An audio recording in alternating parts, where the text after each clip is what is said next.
10ஆம் வகுப்பு கணிதம் அலகு 3 இயற்கணிதம் அலகு பயிற்சி 3இல் 11வது கணக்கு பார்க்குறோம். 36 கிலோமீட்டர் தூரத்தை ஒரு படகு நீரோட்டத்தின் திசையில் கடக்கும் நேரத்தை விட எதிர் திசையில் கடக்கும் நேரம் 1.6 மணி நேரம் அதிகமாக எடுத்துக்கொள்கிறது. நீரோட்டத்தின் வேகம் 4 கிலோமீட்டர் பர் மணி எனில் அசைவற்ற நீரில் படகின் வேகம் என்ன அப்படின்னு கேட்டிருக்கிறாங்க. நீரோட்டத்தின் திசையில் படகின் வேகம் என்னான்னு தெரியாது, அதே போல் எதிர் திசையிலும் படகின் வேகம் என்னான்னு தெரியாது. ரெண்டுக்கும் உரிய வித்தியாசம் தான் 1.6 மணின்னு கொடுத்துருக்குறாங்க. 36 கிலோமீட்டர் தூரத்தை படகு பயணம் செய்யுதுன்னு கொடுத்துருக்குறாங்க. அப்போ என்ன எடுத்துக்கலான்னா, நீரோட்டத்தின் திசையில் படகின் வேகமும் நீரோட்டத்தின் எதிர் திசையில் படகின் வேகமும் ஒரு மதிப்பாக நம்ம எடுத்துக்கணும். அதுக்கு முன்னாடி நீரில் படகின் வேகம் என்னான்னு நம்ம கன்சிடர் எடுத்துக்கலாம். நீரில் படகின்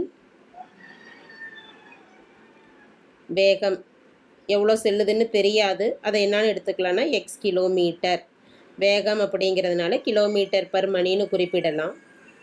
நீரோட்டத்தின் வேகம் கேள்வியில் கொடுத்துருக்குறாங்க. நீரோட்டத்தின் வேகமானது 4 கிலோமீட்டர் பர் மணி.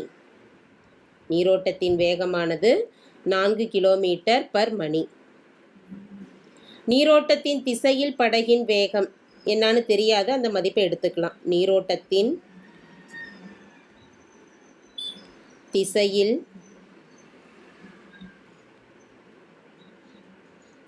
படகின் வேகமானது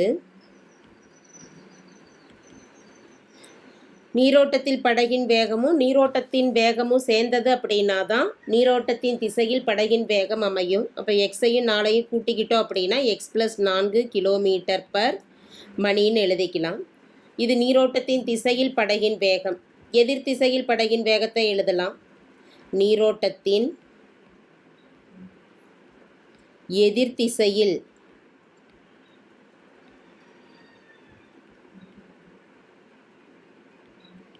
படகின் வேகமானது நீரோட்டத்தின் திசையில் நீரோட்டத்தின் திசையில் எக்ஸ் + 4ன்னு எழுதியிருக்கிறோம். எதிர் திசையில் ஒரு படகானது நகரணும் அப்படின்னா நீரோட்டத்தின் வேகத்தை காட்டிலும் படகின் வேகம் நமக்கு அதிகமாக இருந்தால் தான் எதிர் திசையில் படகு செலுத்த முடியும். அப்படிங்கிறப்ப நீரின் படகில் வேகமானது எக்ஸு, எதிர் திசையில் படகில் வேகம் அப்படிங்கிறப்ப எக்ஸில் இருந்து 4 கிலோமீட்டரை மைனஸ் பண்ணிக்கலாம். அப்போ எக்ஸ் - 4ன்னு குறிப்பிடலாம். எக்ஸ் - 4 கிலோமீட்டர் பர் மணி. எதற்காக இப்படி எடுக்கிறோம் அப்படின்னா படகின் வேகம் தான் அதிகமாக இருக்கணும் நீரோட்டத்தின் வேகத்தை காட்டிலும். அப்போ படகின் வேகத்தில் இருந்து நீரோட்டத்தின் வேகத்தை மைனஸ் பண்ணிக்கலாம். எக்ஸ் - 4 அப்படிங்கிறது எதிர் திசையில் படகின் வேகமாக அமையும். கடக்கக்கூடிய தொலைவானது 36 கிலோமீட்டர். இப்போ 36 கிலோமீட்டரில் நீரோட்டத்தின் திசையில் வேகமும் எதிர் திசையில் வேகமும் எழுதிக்கலாம். 36 கிலோமீட்டர் தொலைவை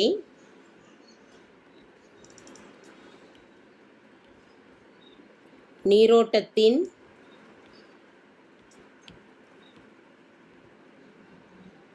திசையில் கடக்க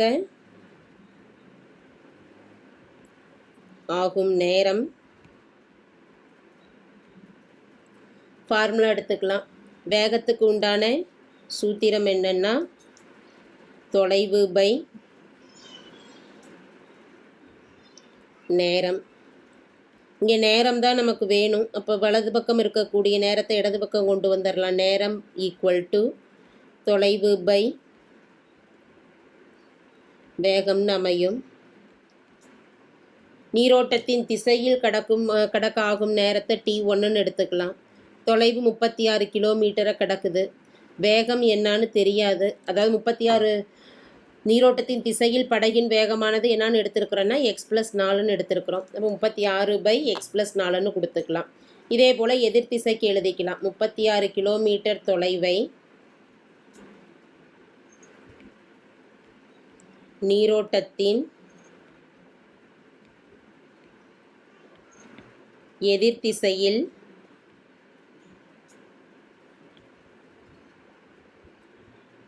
கடக்க ஆகும் நேரமானது, அந்த நேரத்தை T2ன்னு கொடுத்துக்கலாம்.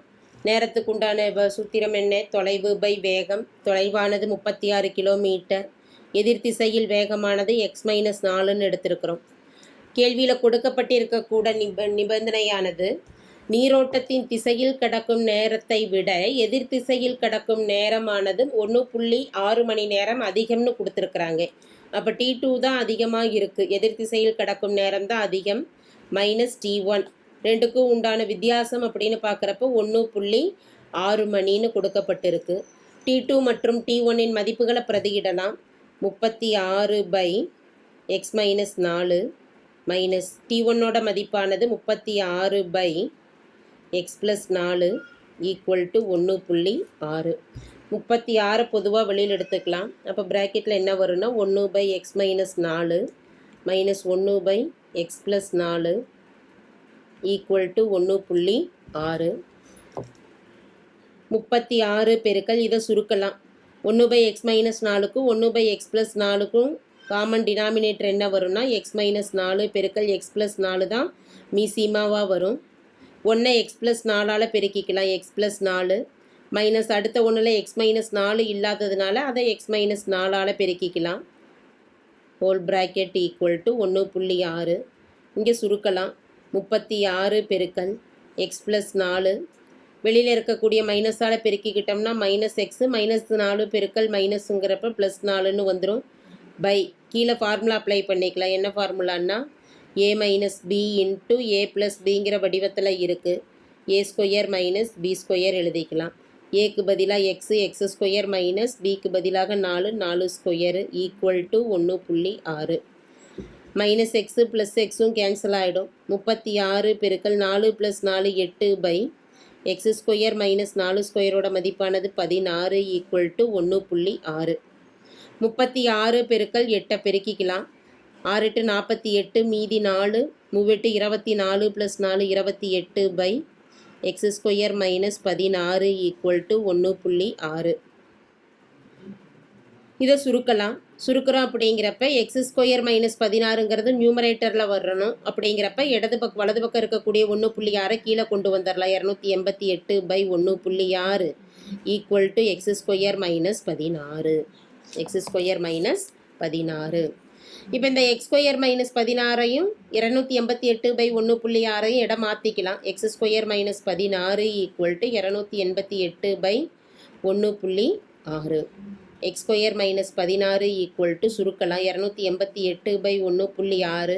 பாயிண்ட்டை கேன்சல் பண்ணுறதுக்காக பாயிண்ட்டுக்கு அடுத்து ஒரே ஒரு எண் இருக்கிறதுனால 10ஆல் நியூமரேட்டரையும் டினாமினேட்டரையும் பெருக்கிக்கலாம். 10/10. x² மைனஸ் 16 ஈக்குவல் டு 288 பெருக்கல் 10, ஒரு 0 ஆட் பண்ணிக்கிறோம். 1.6 பெருக்கல் 10 பாயிண்ட்டு கேன்சல் ஆகிடுது, 16ன்னு வருது. 16ஆல் வகுத்துக்கலாம். ஒரு 16 16, 228ல் ஒரு 16, மீதி 12, 128. 128 அப்படிங்கிறப்ப 8 முறை மதிப்பு. ஸோ அப்போ மீதி என்ன மதிப்பு இருக்குது? 0. 0 அப்படியே கொடுத்துடலாம். x² மைனஸ் 16 ஈக்குவல் டு 180ன்னு இதை கேன்சல் பண்ணுறப்ப கிடைக்குது. x² ஈக்குவல் டு மைனஸ் 16 வலது பக்கம் போகிறப்ப ப்ளஸ் 16, x² ஈக்குவல் டு 196. இருபுறமும் வர்க்கமூலம் எடுத்துக்கலாம். வர்க்கமூலம் எடுக்கிறப்ப x² ஈக்குவல் டு 196 ரூட் எடுக்கிறோம். x² ரூட் எடுத்தோம்னா ஒரு எக்ஸு கேன்சல் ஆகிட்டு எக்ஸுன்னு வரும். 196 அப்படிங்கிறது எந்த எண்ணோட வர்க்கம் அப்படின்னா 14ஓட வர்க்கம் தான் 196. அப்போ வர்க்கமூலம் எடுக்கிறப்ப 14 வரும். ப்ளஸ் ஆர் மைனஸ் சிம்பிள் கொடுத்துக்குவோம். 14 என்பது x ஈக்குவல் டு -14 என்பது ஏற்புடையது அல்லவா வரும். ஏன்னா எக்ஸ் அப்படிங்கிறது எதை நமக்கு குறிப்பிடுது அப்படின்னா நீரில் படகின் வேகத்தை தான் நம்ம எக்ஸுன்னு எடுத்துருக்குறோம். அப்போ படகின் வேகமானது எதிர்த்து -14ன்னு வர்றது ஏற்புடையது அல்ல. எக்ஸ் ஈக்குவல் டு -14 என்பது ஏற்புடையது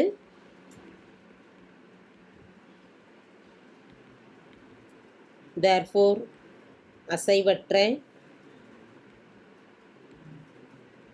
நீரில் படகின் வேகம் 14 கிலோமீட்டர் பர் மணி ஆகும். தேங்க்யூ.